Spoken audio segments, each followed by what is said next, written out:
Pleasant Hill. That's where we lived.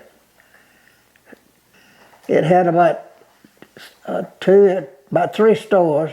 Quite a few people lived there. There was 4 sets of gooseberries there. We had a good time together. Just the kids there. After that was during the time that our young age caught little birds and puppies and things, like we're going to treat them and whatnot.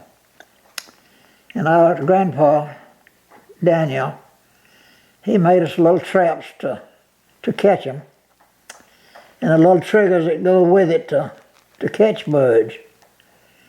And we had a big window at my granddaddy's house, and we could sit there in the window and look at them, go out and see that the trap tripped, and go out there and catch the little birds out, turn them loose, and they would usually come back the next day. They were hungry during the wintertime as a rule. We enjoyed that. Granddaddy was so good to us at that time.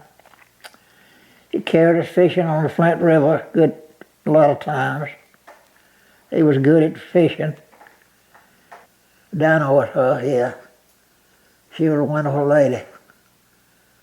She lived right across the road from us. She was my grandmother. She had 2 sisters, Linda and Jeanette, and Bessie. Bessie was my mother. She was a wonderful cook too, Dinah. She taught my mother how to cook. We had a lady named Ruth. She cooked for Mama for I don't know how many years.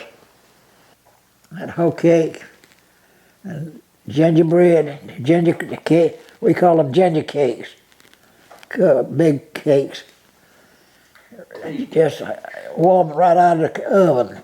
And I love those hoe cakes, cornbread, fried thin. Just get them and just keep eating them.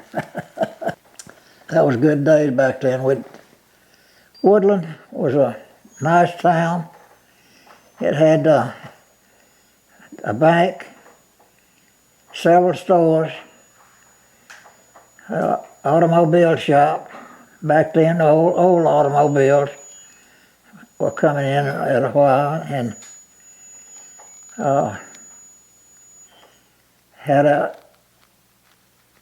fellow had a hex deal in town.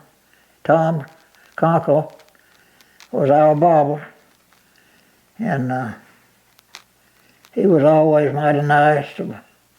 If he had a headache or something, he would get him one of his towels, put a little alcohol on it, and get it and take it to your nose.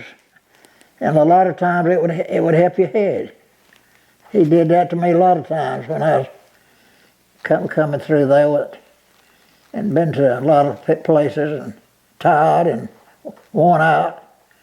And it helped a lot when I went by to get a haircut. He was an unusually good man.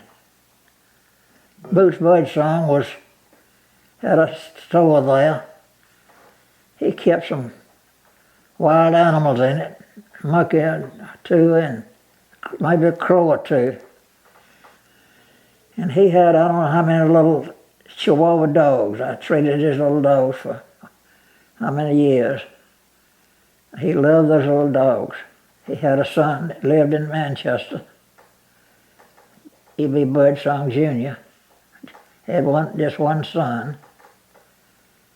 And R.J. Daniel, he was the first cousin of mine.